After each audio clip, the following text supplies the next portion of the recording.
நம்ம வாழ்க்கை ஒரு பயணம் மாதிரி.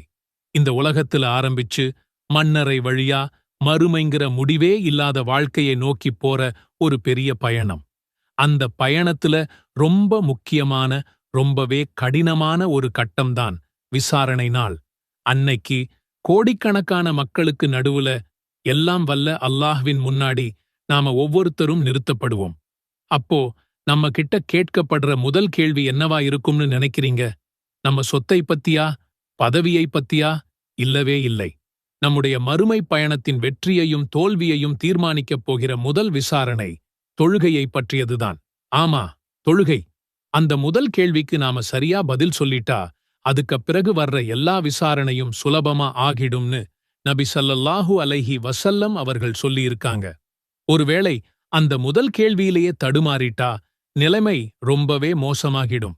இந்த 5 நேரத் தொழுகைகள்ல நாம ரொம்ப சாதாரணமாக நினைக்கிற உலகத்தோட எல்லா அவசர வேலைகளுக்கும் நடுவுல நம்மள கூப்பிடுற லுஹர் தொழுகை இருக்கு இல்லையா?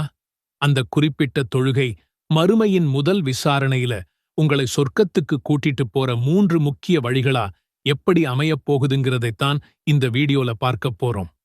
வாங்க அந்த ரகசியங்களை தெரிஞ்சுக்கலாம். மறுமையில ஜெயிக்கிறதுங்கிறது ஏதோ லாட்டரி டிக்கெட் மாதிரி கிடைக்கிற பரிசு கிடையாது.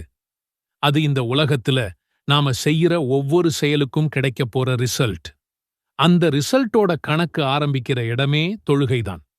நபி ஸல்லல்லாஹு அலைஹி வஸல்லம் அவர்கள் சொன்னாங்க, மறுமை நாள்ல ஒரு அடியானிடம் அவனுடைய அமல்கள்ல முதலா விசாரிக்கப்படுவது தொழுகைய பத்திதான்.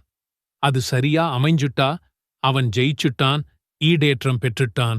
அது சீர்குலைஞ்சுட்டா அவன் நஷ்டவாளியாகிவிட்டான். இந்த ஹதீஸை சும்மா கடந்து போயிடாதீங்க. கொஞ்சம் யோசிச்சு பாருங்க. ஒரு ஸ்டூடெண்ட் ஃபைனல் எக்ஸாம்க்கு போறான். அவனுக்கு 5 முக்கியமான கேள்விகள் இருக்கு. முதல் கேள்விக்கே பதில் தெரியலன்னா அவனோட மொத்த தைரியமும் போயிடும் இல்லையா? அடுத்த கேள்விகளுக்கு பதில் தெரிஞ்சா கூட அந்த குழப்பத்திலேயே எல்லாத்தையும் கோட்டை விட்டுடுவான். மறுமையின் முதல் கேள்வி தொழுகைன்னா அந்த தொழுகையோட ஒரு பகுதிதான் லுஹர். அதாவது உங்க ஃபைனல் எக்ஸாம் மார்க்ல 5இல் ஒரு பங்கு இந்த லுஹர் தொழுகையில அடங்கியிருக்குன்னு வச்சுக்கோங்களேன். ஃபஜ்ர், அசர், மக்ரிப், இஷா மாதிரி லுஹரும் உங்க மறுமை வெற்றியோட ஒரு முக்கியமான பங்கு. இதை நாம எப்படி அலட்சியப்படுத்த முடியும்?